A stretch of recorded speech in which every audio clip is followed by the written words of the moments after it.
The David Pakman Show at davidpakman.com. Welcome to the David Pakman Show. Mitt Romney showed up at the NAACP convention, decided to give a little speech, decided to start talking about what he would cut if he were the president, and he let out this whopper, which we've heard many times now, saying that he would repeal and replace, or just more likely repeal, Obamacare. And the NAACP crowd did not like this, Lewis. Very awkward moments, Mitt Romney having to divert from his planned remarks and start bumbling hilariously about why he would repeal Obamacare. A lot of people in the crowd didn't understand it. I don't understand it. Many people don't understand it. Let's get to that audio and video of Mitt Romney. I love this. If our goal is jobs, we have to stop spending over $1 trillion more than we take in every year. And so to do that, I'm going to eliminate every non-essential, expensive program I can find. That includes Obamacare, and I'm going to work to reform and save. Uh-oh. Oh, boy. Now where do you go?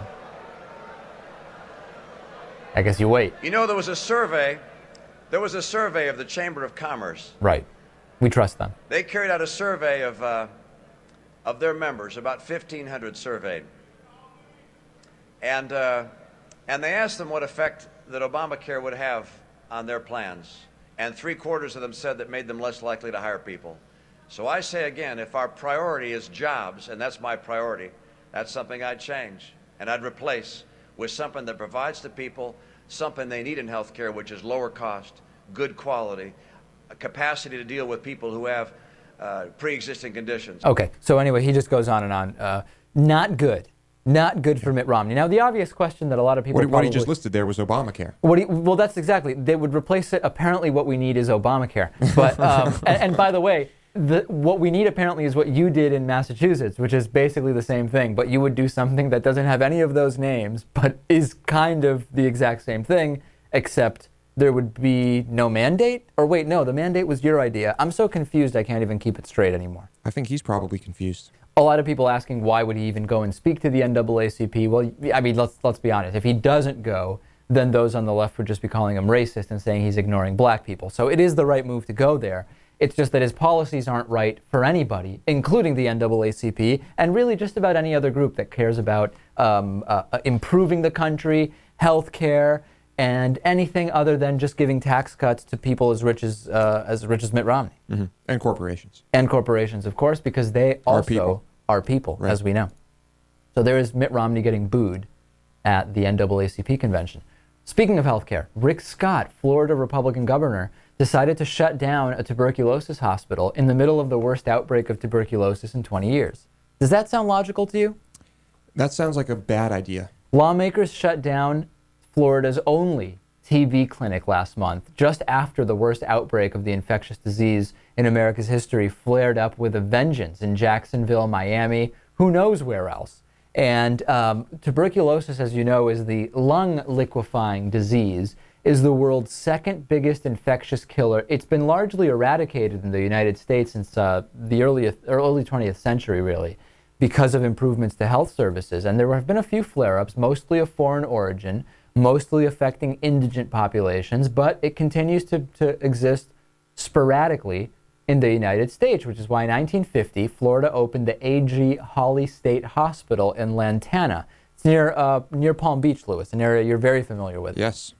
A.G. Haley's website, which is gone now, billed the facility as the only public health hospital in Florida, and it was a safe place where TB victims could be effectively quarantined and cured. This was one of the last such facilities left in the U.S. Well, the GOP-dominated Florida legislature decided to shutter the hospital to do what? Of course, to save money. The state's governor, former health care executive Rick Scott, signed the bill in April. He even pressed for the closure to be moved up by 6 months. The facility was just shuttered on July 2nd. What on earth was Rick Scott thinking? According to the Palm Beach Post expose that they did about this, the closure came after the CDC warned the governor and the state health office in a report that TB was making a huge comeback in the state. I guess the news didn't get to the legislators deciding to close this thing anyway. Got to do what you got to do. Hundreds, possibly thousands of people in Florida now could be carrying the tuberculosis strain, which so far has claimed 13 lives and been confirmed to have infected 99 people, including 6 children, according to the Post. The worst in America in 20 years. Perfect sense, of course, to close the only place where those people could go. Now, do you think that in the end it's going to end up costing more money because of all the people that are going to require treatment, cross-contamination, infections, etc.? Of course. So maybe actually the fiscally conservative thing to do is just to leave the only TB treatment center open. Yeah. Well, see, here's the difference. Republicans rarely think about the long term, right? I guess not. Certainly That's not why when they it comes don't to like TB. Obamacare, because they just have no foresight. It doesn't. Not all the things go into effect till 2014. It's just too long from now. Even once they do go into effect, it could take several years for costs to start coming down. I got an email saying this is just a sign of what will happen all over the U.S. if Romney wins and signs the Paul Ryan budget into law, which basically takes what Rick Scott is doing in Florida and makes it national. That is true. However, President Obama is president now, and this is still happening in Florida at the state level. So let's be realistic in where we look when we look at the sources of these things. What do you suppose, though, Lewis, would happen when, I don't know, I know this is really rare, but what if a hurricane were to strike Florida? I know it's unlikely. That never happens, but let's just say it did. Do you think that Rick Scott will tell the federal government to keep FEMA in Washington? Will they refuse the low-interest loans to rebuild from the destruction of that hurricane? Will Florida tell the Red Cross to stay out of the state? Oh, well, that's all different, Lewis. That's, of course, those things are completely different. I mean, government handouts are fine, right? When they go to your state. Yeah, of course. As long as you don't have to be mandated into helping anybody else. South Carolina's Republican Governor Nikki Haley has vetoed abuse and rape prevention funding. This is brilliant. She says it's a distraction. It's a distraction. Nearly $500,000, we're talking about only $500,000, by the way, was slated to go towards domestic violence and sexual assault prevention, and Nikki Haley defending the veto, saying that rape and sexual assault prevention programs only, quote, distract from the Department of Health's mission, and that sexual assault victims are, quote, only a small portion of South Carolinians who need help. And that's why there's only a small portion of that money going to it. It's amazing that any women vote for Nikki Haley. It's really amazing. I'm dumbfounded by it. If they do, it's because they have no clue what Nikki Haley's doing. Sexual assault and domestic violence victims already feel completely alone in the world. That's one of the main reasons why so many of them don't come forward, Lewis. And now the consolation from Nikki Haley is, listen, it's only a small portion of people.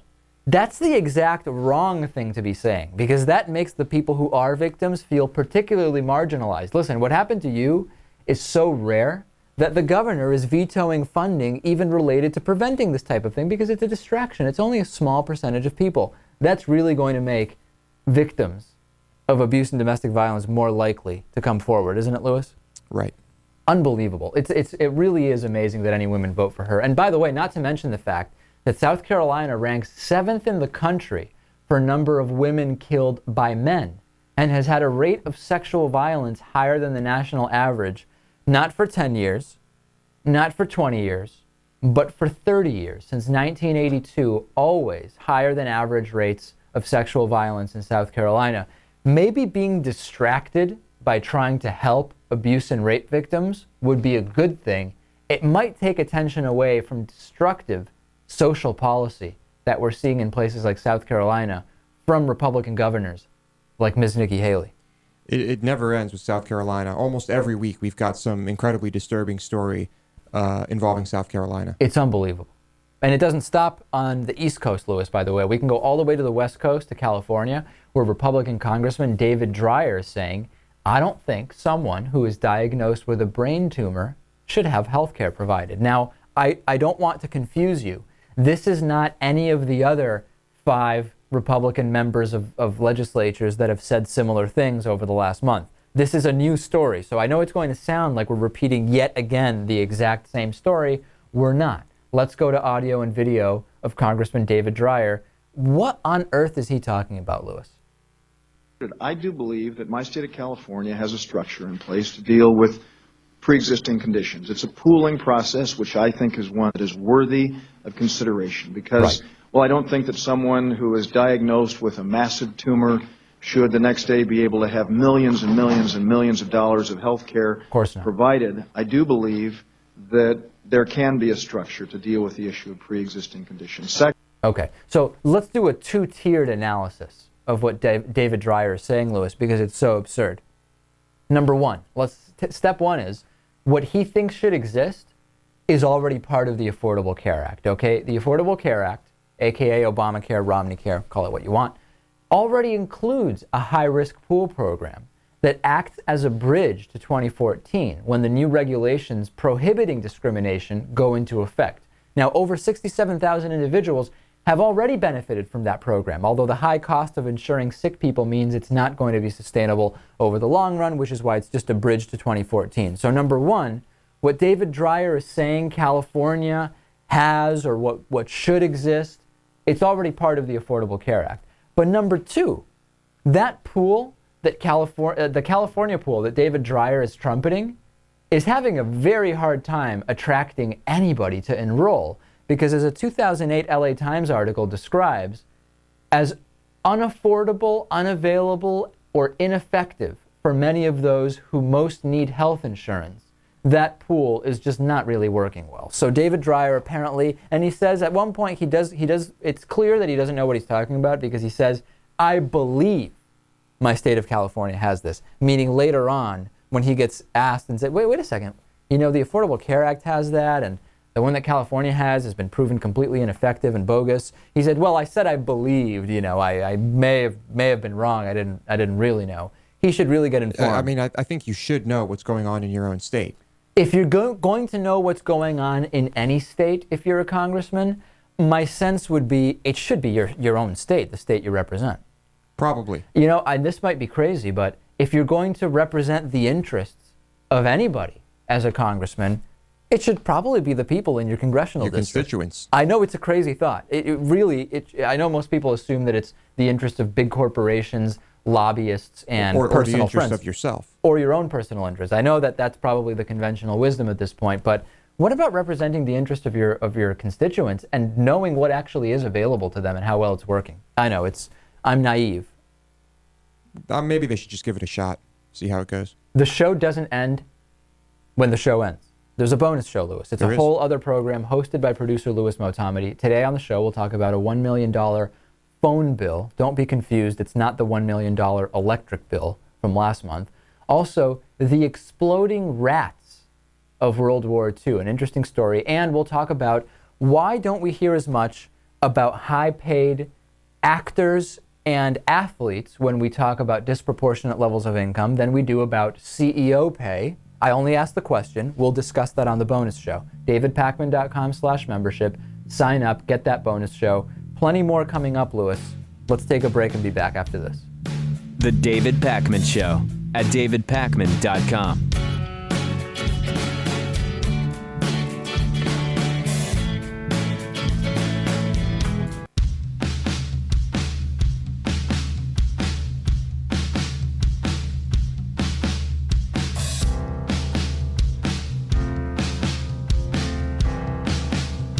Welcome back to the David Pakman Show. Welcome back to the show. A free way to support the David Pakman Show. Use our Amazon.com banner at DavidPakman.com anytime you shop at Amazon.com. The link is also on our Twitter and Facebook pages. Free way to support the show. Or become a David Pakman Show member, made possible in part by LiberalBias.com. Life just isn't fair to conservatives everywhere you look. Liberal Bias. Find the best examples at LiberalBias.com. I want to say hi to a new David Pakman Show member. His name is Gary Holowinski. Gary, not only a David Pakman Show member, also has a David Pakman Show. I believe it's a t-shirt, and he actually sent in a picture. We're putting together a bunch of these pictures, and we will, I don't know what we're going to do with them. It's a photo album. It'll be a David Pakman Show calendar at some point, or something like that. Now we're talking. Maybe every other picture will be of Lewis in one of his various David Pakman Show items. Let's stick with members. Yeah, you think so? Yeah. No one wants to look at us. All right. Well, Gary, it's great to have you aboard as a member. Glad you're wearing that t-shirt. Fantastic stuff. Lewis has been having a bit of a problem with animal noises outside of his house. This is kind of weird. Every day, Lewis is coming into the studio and saying, that these noises that he'll describe in a second are audible. I guess, is it only at night outside your house? This is only happening at night, yeah. What does it sound like? It's like a mix between a woman screaming and a dog bark. Well, okay, and it's not a real woman. No. Because It's definitely some type of animal. As we know, it's unlikely that there would be real women that close to Lewis's house, right? Very funny. Yeah. Yeah. So, it's not a dog either? I really doubt it because it's roaming around at night. I mean, I can hear it get closer and then move away. I don't hear any, like, collars jingling. I mean, it's... Interesting. Whatever it is, it's a wild animal. And it goes all night? Well, I assume so. Can you hear it over your air conditioner? Yeah. Wow. So when this it's is close. This is pretty loud. It's really loud. Do a little bit of the noise for us. I cannot possibly replicate that noise. How can you expect people to help us identify what it is if you can't replicate it? Someone will. People always, our listeners always get this. Describe it more. It's just like, it's like a woman screaming bloody murder and a bark. Short, high-pitched, loud. It's like a scream and a bark. I wonder what it could be. Could it be an elephant, you think? Hey, you never know. I don't know where it's hiding during the day. But, I mean, realistically, there's what? There are some woods near your place, right? Yeah. Could be a coyote. Coyotes usually in woods, or are they more in fields? Woods, I think. There's no hyenas nearby. I don't think so. No real wolves. Maybe. Could it be a stray cat? I don't think so. I've never heard a cat make any noise like that. Maybe it's a coyote or some type of fox or just a weird dog. I don't know. We do have mountain lions around here, but I don't think it would be a mountain lion. Definitely not. Yeah, Lewis would love people to believe he lives in the mountains. That's for sure. There are mountain lions around here. I'm not kidding. No, I have heard about that. All right. All right. Well, if you have any idea what this thing might be, let us know. Maybe we can get this whole thing figured out. Are you afraid that it could be a dangerous situation? No. Okay. Mitt Romney's tax returns. We've seen 1 year. Do you want to see more of that, Lewis? Yeah, I would like to see every year of his entire existence. Even since he was a kid, when he was just selling stock. Yeah. Yeah, we have to see Mitt Romney's tax returns. Now, Mitt Romney's campaign is doing everything they can to tell the American people that it's just not important, forget about it, Romney's wealthy, that's all there is to know, period. The reality, though, is that even Mitt Romney's own father said you should release more than 1 year of tax returns, since 1 year could just be a fluke. And I believe that the tax returns will be released eventually. Mitt Romney is running for president. Everybody else who has gotten this far running for president has released more than 1 year of tax returns. It's going to happen. And I think the longer Romney takes to release those tax returns, the worse it's going to be when they come out, the more they're going to be scrutinized, and the more likely they are to become an even bigger story than they already are going to be if we see not tax evasion, but by the letter of the law, legal tax avoidance by Mitt Romney. It's just going to get worse and worse. Yeah, I mean, it's clear that there are things he doesn't want people to see. Otherwise, he would have released many more years of his tax returns, and he can't keep holding out like this because the longer he does, the more ammunition he gives the Obama campaign. What do you think is in there that he doesn't want people to see? Is it just that he has more money than he's been admitting, or is it that there are very strange holdings and accounts that really could only be linked to tax avoidance? I would say both. Really? Yeah. You think he's richer than we know, but also that he's doing shady stuff as far as if you want to be the president of the U.S. and want to support the American economy, should you really be hiding money in Switzerland? Should you really be opening companies in the Cayman Islands and Bermuda? That type of thing. Most likely. He's got to put these out, and it's going to happen. There's no way we're getting to November without seeing more of Mitt Romney's tax returns. I can't wait. And let's be honest, it's not like we're asking, with President Obama, it's almost like people want pictures of Obama's parents having sex with the Statue of Liberty clearly visible outside of the window before they believe he was actually born in the U.S. Of course, that would only prove where he was conceived, but that's a different story. We're asking for tax returns. Everybody releases these. Let's be honest, Mitt. You know that they're going to come out. Just put the tax returns out. That's it. Yeah. Well, like you said, he has to. It's only a matter of time. Barack Obama's half-brother, George Obama, is about to make his film debut in a feature-length documentary based on Dinesh D'Souza's 2016 the book is called The Roots of Obama's Rage. The movie is going to be called 2016 Obama's America, and it's based on D'Souza's book. Not a fan of D'Souza's political views, not a fan of his Christian apologist philosophy or anything like it, but I was interested to see some of the video from this interview. And let's play it and get a sense for what you think, Lewis. I am actually interested in the video, but for different reasons, I think, than the ones Dinesh D'Souza wants us to be interested in. Let's take a listen. And the arms reflect the size of the hut. That's it. You met Obama the first time when you were very young. I remember that, yeah. I was like 5 years or 6 years old. Yeah. Yeah, we shook hands, talked for a couple of minutes, and they left. Yeah, I was just surprised. These half-white guys, like I'm your brother, you know what? Right. Yeah. As you know, during the time of the election, there were some news reports in CNN and elsewhere. The theme of the articles was that Obama had not done anything to help you. I think he has a family of his own. He's supposed to help his family. Right. But don't you think you're part of his family? Yeah, I'm part of his family, but I'm overage, so I help myself. You're an adult. You can help yourself. I understand. Yeah. Well, let me put it a different way. Recently, President Obama spoke, and he was quoting from the famous story of Cain and Abel. Right, let's bring up the that we Bible. are brother's keeper. Now, my point is, you are his brother. Has he been your keeper? Go ask him. He's got other issues to deal with.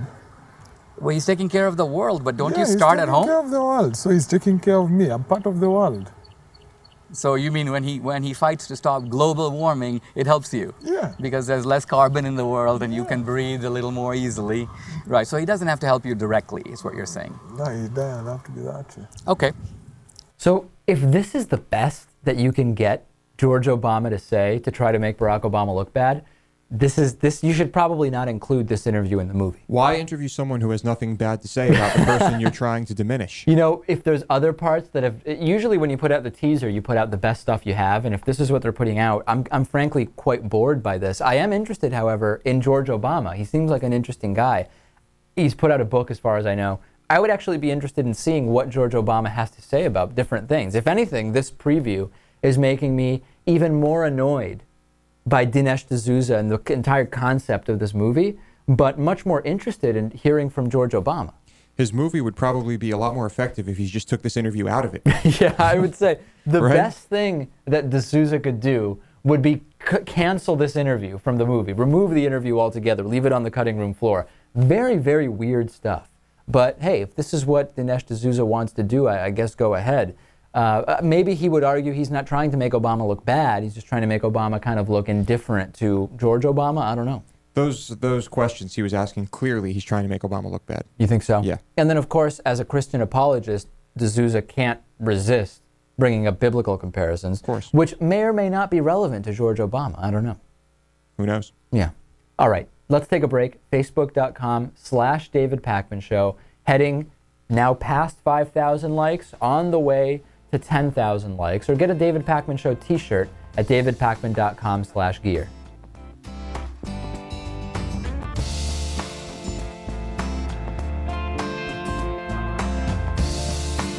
The David Pakman Show at davidpakman.com.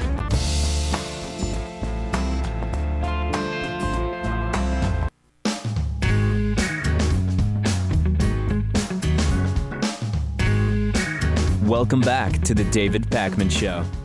Joining me is economist Richard Wolff, Professor Emeritus of Economics at my alma mater, the University of Massachusetts, currently a visiting professor at the New School University in New York City.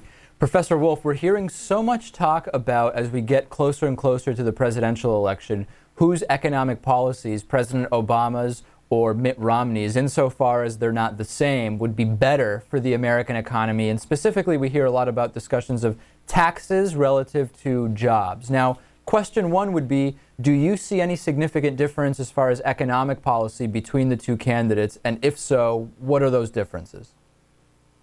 There are differences, but they are relatively small. Basically, they come down to the same old, same old. That is, Republicans tend to want to say that by cutting taxes on business and in other ways helping to boost the profitability of business, this will induce companies to hire workers, to produce more goods, and get us out of this 5-year economic crisis. In contrast, the Democrats, led by Obama, repeat the age-old mantra that while they agree with the Republicans you have to balance the benefits to corporations in boosting their profits by also helping the mass of people with government spending on social programs, on infrastructure, and so on. In point of fact, Bush and Obama, after him, have followed programs and policies that mix those two together, a little more here, a little less there. They have not worked. This was not a crisis we were supposed to have. Those policies, whether they've tilted Republican or Democrat, have failed to get us out of the crisis. We remain in it, and the prognosis for the years ahead is not good. And so, therefore, while there are differences, they don't seem to be of a magnitude that will solve the economic problems that deepen literally every day.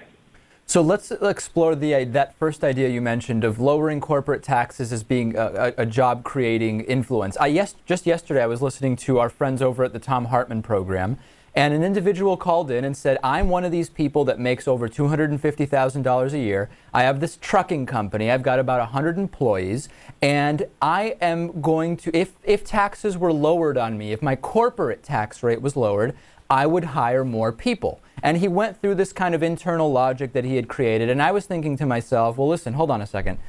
The reason to hire more people would be that there's more demand for the good or service that your company produces. That's not going to be generated by your corporate tax rate going down. It's going to be generated by other people who buy your product or service having the money to buy it. So if you already have that demand, why would you need a tax cut to hire those people? And conversely, if you don't already have that demand, why would you hire people simply based on a tax cut? Is my logic wrong there? No, your logic's absolutely correct. It's a little game of one-sided analysis. If you're a Republican, what you think is, gee, wouldn't it be nicer if businesses had better profits, for example, by having lower taxes to pay, then they might hire some more. The problem is, if you lower the taxes on business, what are you going to do? You're either going to raise taxes on the average person, which will cut their ability to buy things, and therefore nullify whatever the benefit is you gave in a tax cut to business. Or, if you don't raise taxes on people and you lower them on business, you'll have to cut social programs. That means laying off public employees, which we've been doing, reducing government spending, which we've been doing, and that again will nullify. But by only talking about the nice effects of a tax cut and forgetting to tell people what the other side of that process is, you pretend that there's only a gain and no loss. It's a terrible mistake. That's why the Democrats, even though they're not that different, have the better case. Because if you spend more money on the part of the government for workers and for programs, you at least know that that's going to boost the economy and going to lead some businesses, at least, to hire more folks to meet that rising demand. Then what's left is the question, who do you tax to pay for the government expenditure? And all modern economics gives the same answer. The richer the people you tax, the less the impact on the economy, because rich people are not going to alter their spending behavior because you have taxed them a little more or less. That's what being rich exactly means. And so that's why you tilt in that direction. But given the fact that the Democrats won't do that in a major way in any case, for fear of alienating their rich and corporate patrons, we're going to have this slightly different Obama versus Romney kind of exchange that in the end means the basic same unsuccessful policy, no matter which of these gentlemen wins. Okay, and then to take the Democratic side of this a little bit, tell us a little bit about what is the case to be made for the true short-term but also longer-term stimulative effect of government spending, so-called stimulus packages. When we had the stimulus package a few years back, we heard Democrats saying that this is really the way to, quote, grow the economy, whereas Republicans, although they admitted that, yes, the immediate short-term impact may be there, it has zero long-term positive economic effect, this so-called stimulus package. What's the economic analysis of that? The economic analysis goes like this. The Republicans, by their implacable opposition and by the support they got from conservative Democrats, made it impossible for the President of the United States, even had he wanted to have a stimulus be big enough to make the kind of difference that could, at the very least, have sharply reduced the damage done by this economic downturn.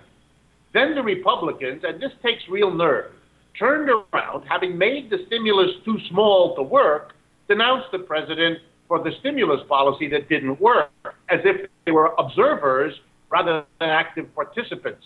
Let me give you the starkest example of what a stimulus would have to be to work. Not to make one up and speculate, but to use American history. The last time we had a crisis like this in the 1930s, much worse than this, 3 times the rate of unemployment, much greater suffering.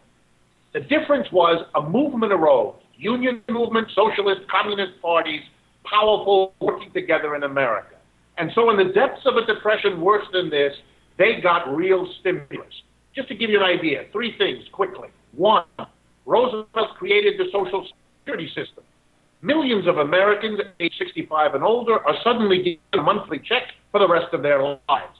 That's a stimulus program. Side by side, the unemployment compensation system, which, like Social Security, we had never had before on a federal level. All those millions of unemployed people are suddenly given a check every week for a year or 2. And third and most important, a federal employment program. Between 34 and 41, Roosevelt created and filled 12.5 million jobs. That's a stimulus.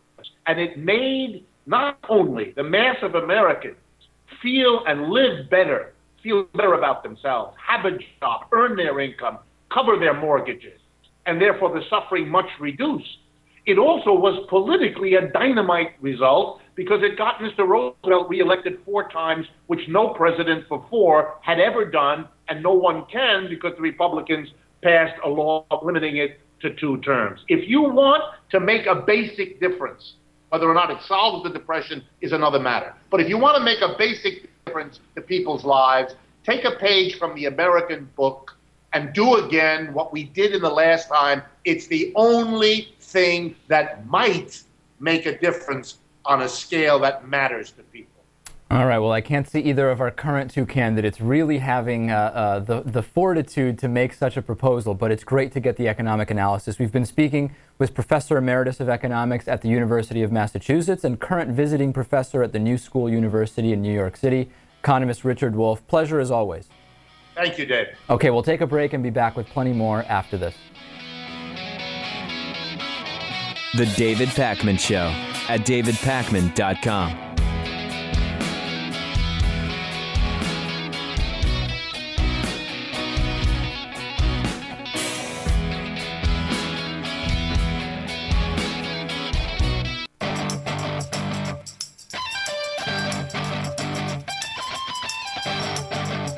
The David Pakman Show at davidpakman.com. The best way to support the show is by becoming a David Pakman Show member. You'll get the podcast commercial-free as well as audio and video of the bonus show hosted by producer Louis Motamedi and brand new feature, full 1-hour commercial-free television shows. Instead of watching those 3 to 5 minute segments on YouTube, you can just get the entire show, 1 long file, no commercials. Great stuff, Louis. People are absolutely loving it. The feedback is incredible. It's the ultimate member benefit. It's the obvious member benefit, and it's too bad it took this long to implement. Why is that? Yeah, it's a long story. All right, I was talking to a couple people about so-called motivational speakers, and we got into a discussion about whether or not a lot of them are religious. And I started looking into different motivational speakers and came up with a bunch of different information, and I'll present some of it now. We know about the people like Joel Osteen and T.D. Jakes and these pastor-type motivational speakers, okay? So those are overtly religious. Let's put those apart. But what about the ones that are less overtly religious? And I started looking into different people. So some of the well-known ones are, for example, our good friend Tony Robbins, Louis. If you don't remember Tony Robbins, here's a little bit of audio and video of Tony Robbins. This is him speaking at TED. And everybody in this room, you wouldn't be in this room if you bought that theory, but most of society thinks biography is destiny. The past equals the future. And of course it does if you live there. But what people in this room know, and what we have to remind ourselves though, because you can know something intellectually, you can know what to do and then not use it, not apply it. So really what we're going to remind ourselves is decision is the ultimate power. That's what it really is. Now, okay, so there's Tony Robbins, also known, of course, for wearing really big suit jackets relative to his body size. So and he himself is huge. He himself is a big guy, yeah, close to 7 feet tall, 6'7" or something like that. So Tony Robbins, not a guy most people associate as religious, but if you start doing a little bit of research, Robbins does allude to his belief in God quite a bit. In his book Unlimited Power, he talks about the grand complexity of life as evidence of an intelligent designer of some kind. So again, not overtly religious, but religion definitely a factor there. Then let's go to Les Brown. Les Brown is a guy who, former, I believe, Ohio congressman, maybe current Ohio state legislature member. Not totally sure about that. Here's some video of him, again, not known as an overtly religious motivational speaker. Here's Les Brown. You've got to be bold in life. You've got to take life on. Now, here's something else. You must be positive. See, a lot of people, when things don't happen when they want it to happen, they become negative, and they turn out and start projecting a lot of negative energy. No, you've got to make a conscious, deliberate, determined effort to be positive. Okay, so there's Les Brown, but again, if you listen to enough of Les Brown, and I did some research, you get him talking quite a bit about all the work he does regularly with churches and how important it is to be working with churches. Again, not a religious zealot per se, but religion playing a big part there. And then last example, and there's many more of these, the great Zig Ziglar, known as a motivational speaker. Here he is. Got an incredible letter from a gentleman in Toronto with a substantial check in it. He said, my friend Steve Walker is following the wrong role model. He's working himself to death. His family is falling apart. His health is in danger.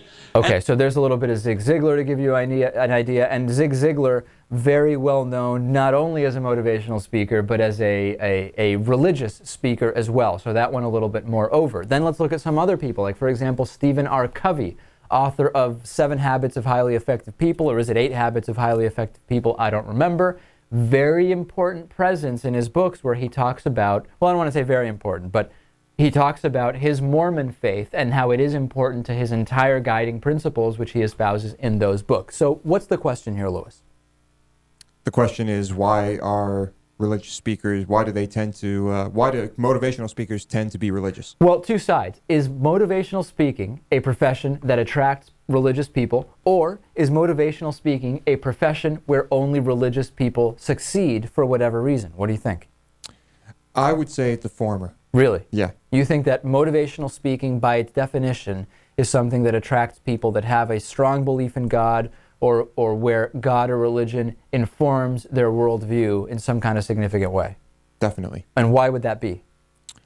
I don't know. I feel like they feel the need to, because of their religion, to spread positivity, to spread their gospel, to spread good, and to try and help people. So in other words, and I wouldn't say that people who aren't religious wouldn't do that, but it tends to be more something that religious people do. So you're saying it's less likely for someone for whom religion does not play as big of a role in their lives, it would be less likely that they would be interested in pursuing a career of getting up in front of people and talking in this way, which is interesting because there is a similarity between motivational speaking and speaking in front of a congregation, right? It's very clear to see what that similarity is. Right.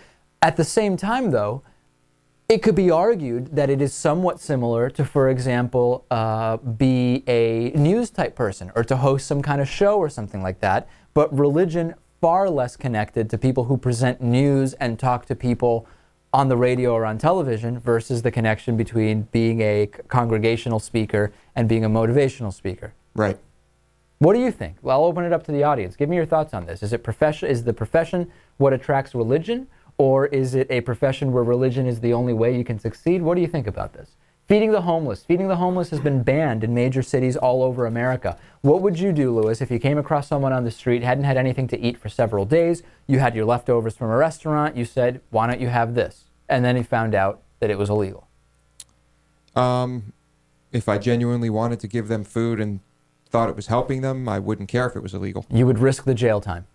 I don't think I'd get jail time. Oh, okay. Well, a lot of cities are either banning or putting heavy restrictions on the feeding of homeless people. A lot of them claim that they're concerned about health risks of the, if you have people distributing food that who knows what's going on with the food. Is the food still good? Where is the food coming from? All of these different concerns, which is in part one of the reasons you told me, Lewis, when you worked during high school at a grocery store, why all of that leftover food that has ripened a little bit, the produce had ripened a little too much to be sold the next day, perfectly fine for consumption, can't donate any of it to homeless shelters. Is that right? Thousands of pounds of food, perfectly good food that could go to homeless shelters, thrown out just because it was, quote, ripening too fast, and because legally, I believe, that they could not donate it to shelters. Philadelphia's mayor recently banned feeding homeless people in a lot of parts of Philadelphia where homeless people are known to congregate. In Orlando, in June, a group of activists in Orlando were actually arrested by police for feeding homeless people in defiance of a city ordinance. Where else? Houston. In Houston,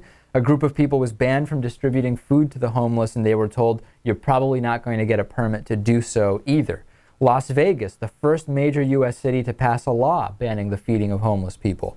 Again, not a problem of money.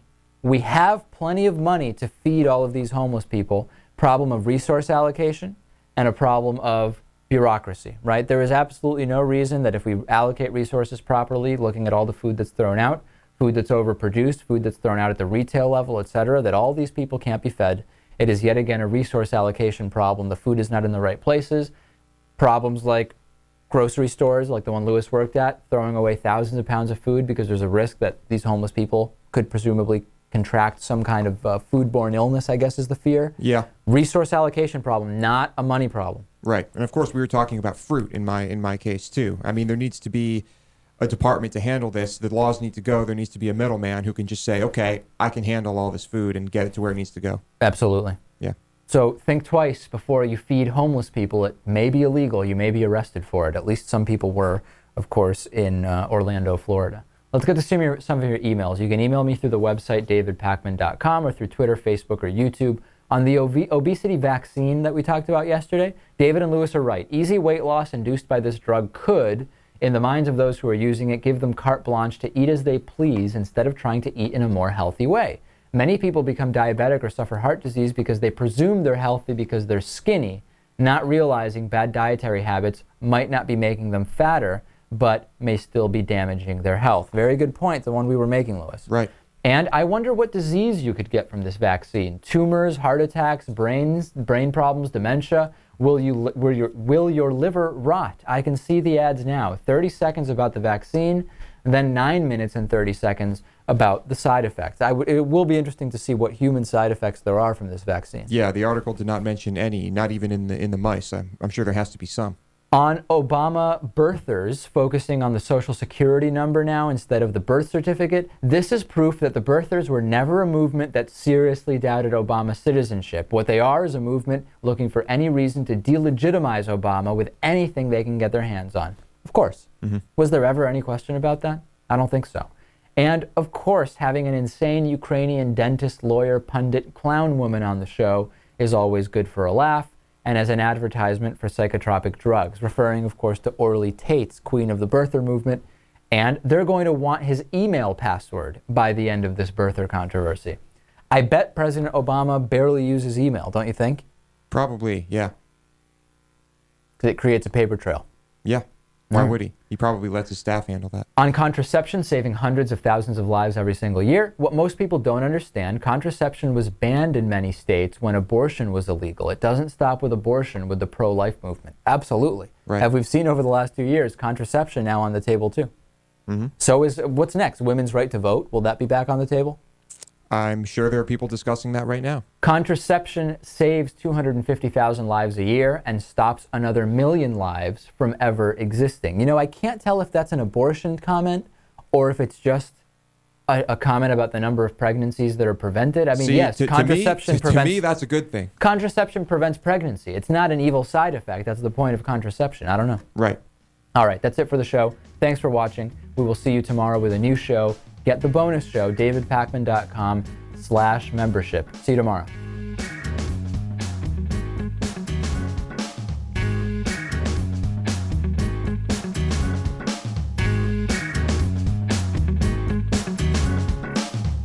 The David Pakman Show at davidpakman.com.